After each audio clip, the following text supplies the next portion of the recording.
Hey there, this is Nerdy Texan Accountant, and I'm going to be going over my thoughts on the anime community industry in the West. Yeah, I don't like the word calling it a community. I think fans can have communities, but the moment a company tries to state that they're part of that fan-created community is when it starts going bad, because that's when it's probably going to infiltrate the customers and then state, this is good for the industry, you must support this industry even when they do bad business decisions that hurt the consumers. So that's why I don't like saying community. One perfect example would be having all these different volumes, as you can see there, just for one series. And this is Goldenar. It's only 26 episodes, but look, it takes up 5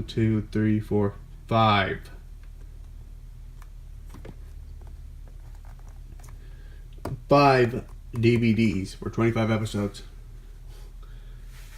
Well,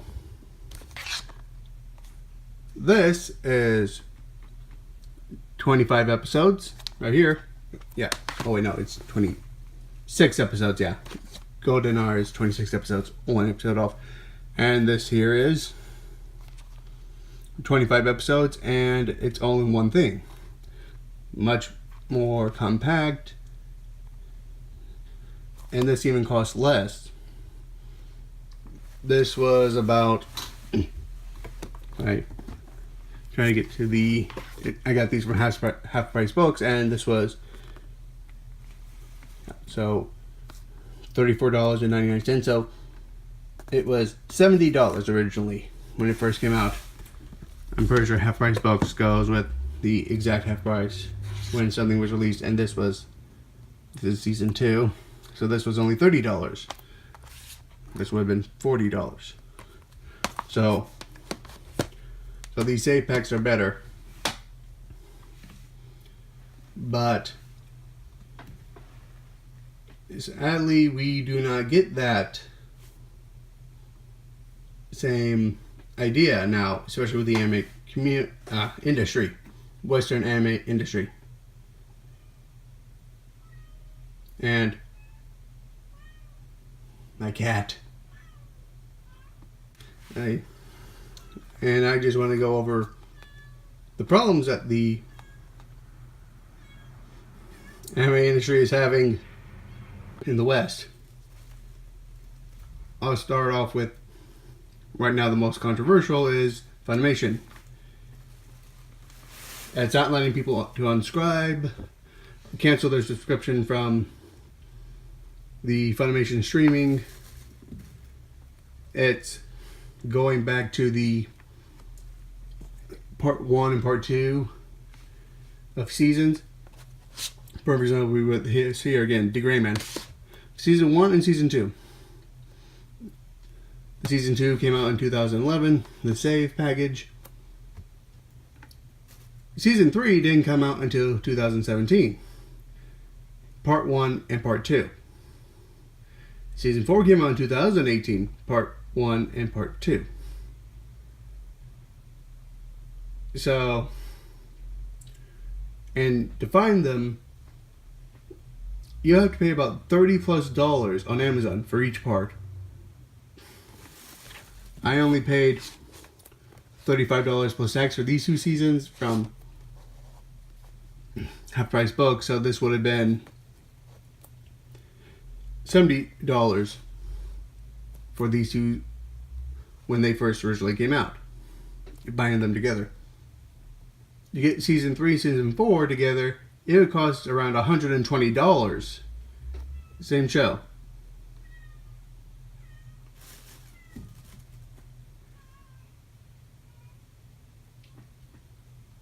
Akira was only $5 from Walmart. But as you can guess, these type of practices are not helping the anime industry in the West. It is hurting it. people are going to be less likely to buy it. And they have to buy it individually. But other thing that they're doing is the VAs of Funimation are just being terrible on Twitter, social media, bashing the fans, and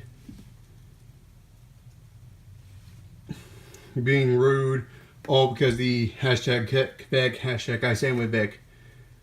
They haven't brought up any evidence to support their firing of Vic and all their claims they're making, so I stand with Vic. But no matter what happens with the lawsuit that Vic is filing against Funimation and all the VAs, I'm pretty sure that it'll be harder for him to get jobs. He's getting convention jobs more now, so people are re-inviting him, inviting him back, as we see with Kamehacon, luckily. But then other voice actors are saying, oh, I'm not going because Vic's going. Completely ignore their contract. So, forcing the convention owners to then make a decision. And I don't know too much about how this process goes. I don't know how much in advance they ask if they make them sign a contract, because I know that Vic, well, I heard that Vic Mignogna was under contract with Kamehacon when they disinvited him, and then they're now bringing him back. If you want to hear more about that, I would recommend listening to Rekieta Law on YouTube. You can also have That Umbrella Guy, Senpai's Home, Yellow Flash, Raging Golden Eagle, Clownfish TV. There are multiple YouTubers who have talked about this, and they would do a way better job than me. They do a phenomenal job at discussing this. But I also want to get into like all the other aspects of the Western anime industry. So this is Funimation. They do a lot of dubbing, and they also, whenever they have any shows like this, to get the sub, let's say on iTunes, if you look up Dimension W, they did the dub and the sub for that. So you can buy either one on iTunes, but they're both by Funimation. So even if you don't want to support the English dub voice actors because they said something terrible to you on Twitter, or bashing the fans, and Funimation's doing nothing about it, then you can't even go to the subbed because you're still giving Funimation money, and they're doing nothing to rail in these voice actors. My guess is that Funimation is just going to say that they're not employees, they're contractors, and there's no social media clause in the contracts. So my guess is that's what they're probably going to do. But Funimation and this whole thing that's happening with Vic Mignogna, that is the major problem that's going on with the Western anime industry at the moment. We also have Crunchyroll. If you haven't heard yet, they are now producing High Guardian Spice. Yeah, their own original show, which looks more like a Cartoon Network show. And I did not know this when I made my High Guardian Spice video. I stated that the business reasoning behind that show being created was to get more people to go to Crunchyroll who are fans of Cartoon Network, Steven Universe stuff. I did not realize that Cartoon Network and Crunchyroll were both owned by Warner Brothers. So that's probably why Crunchyroll is putting a lot more of their English dubbed anime that they have licensed to Toonami on Cartoon Network. And probably what's going to happen is High Guardian Spice is going to move over to Cartoon Network. This angers me because, one, Warner Brothers owns the rights to Thundercats. They could have done this. They could have brought in the original people who did the Thundercats reboot in 2011, I believe. The anime style one. Have them do it. Release it on Crunchyroll, because they wouldn't have to pay for licensing or anything like that to Crunchyroll, because it's a subsidiary of it. And that would have appeased multiple fans. Anime fans who liked the 2011 Thundercats reboot would have watched it if it wanted to get more people who are fans of the show that aren't subscribed to Crunchyroll. They would have a higher chance of getting those people to watch on Crunchyroll. And they wouldn't have angered their fan base, because it would basically be seen as Netflix's Castlevania. Netflix created its own anime here in the West, and people were calling it anime, even though it wasn't made in Japan. Or, wait, was it animated in Japan? I don't know. But the Netflix Castlevania original animation series is called anime, and many anime fans like it. That could have been Crunchyroll's version of the Castlevania, Netflix's Castlevania, and no one would have been angry about it, because it would have appealed to the core of what anime fans like, the style, because anime fans also like Avatar: The Last Airbender. That was made in the West as an anime inspired, but anime fans would still like it. They still like it. And that's what they could have done. They could have done that instead. But instead they tried to go for a different market that already has content being made for them, and they can just watch it on TV. And I know TV is a dying medium right now, but there are so many things that they could have done, with Warner Brothers could have done, to get people to join Crunchyroll and not have that massive backlash. To me, it's better for them, I guess, to produce High Guardian Spice instead of trying to do what Funimation did with changing lines in the English dubbing. They added Gamergate to High School Prison. They added feminist lines and stuff about the patriarchy and Miss Kobayashi's Dragon Maid. And they also attacked their own fans and My First Girlfriend is a Gal English dub. They changed and added lines that wasn't supposed to be there, ruining the moments, the intentions. I think the most recent one that I just learned was also them adding, "Are you a social justice warrior?" to hey, can't remember the name of the anime, the one with the monster girls. It's not Monster Musume, because that's done by Sentai Filmwork. It's a different one with the blonde-haired vampire, and the succubus teacher.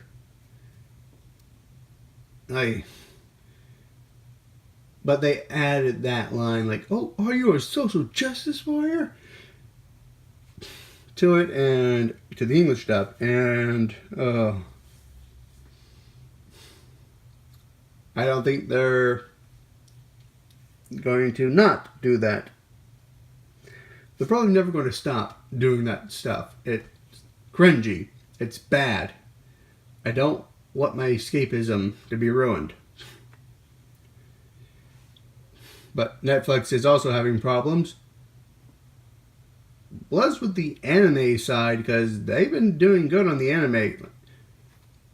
Devilman Crybaby, Castlevania, those are the two main ones.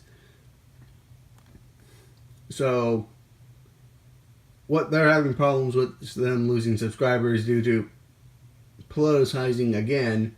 Also, their services are going way down and going bad. So, I think the anime industry is going to have a recession. And all the people who are trying to add politics into it are going to blame the people who are demanding have no politics in there. The rational people, they're going to say, oh, you ruined the industry. You ruined our career, so and so. When it was actually them. They're trying to infiltrate, make it worse, and ruin our hobbies, what we love.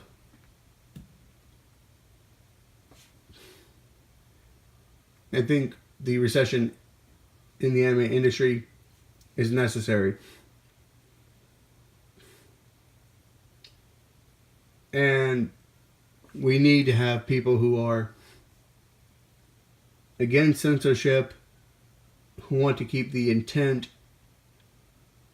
of the original art, the original story intact. If changes are necessary, try to make it as close to the original as possible. Stuff like the Omaira mu Shinderu. It means you're already dead. But the mouthing of it wasn't.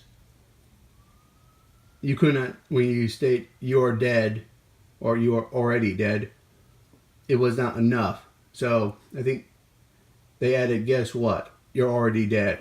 And stuff like that. And Fist of the North Star English dub. That kept the original intent. That is what's necessary. That is, I have no problem with that whatsoever because it kept the original intent. What Funimation is doing, it's completely changing lines to not be even close to what the original creators intended. And that is very annoying. My guess is piracy will increase in the anime industry again because the subs will probably also get infected by this politicizing, so it'll be closer to what the dubs are doing. And my guess is the fan translated subs will be closer to the actual meaning, or would be a better translation, and people are just going to go to that again and support the companies by buying the manga or the original sources for these works. I think another problem that's in the anime industry in the West is that most people see anime as the final product, while in Japan they see the anime as advertisement for the original source material, the manga. Oh, there we go. And like that. That is completely a different mindset from the two. So, anime in the West is expected to profit and make money, while in Japan, it's expected to advertise and try to get more people to buy the source material. It doesn't have to make money, it'd be good, but it's not a necessity.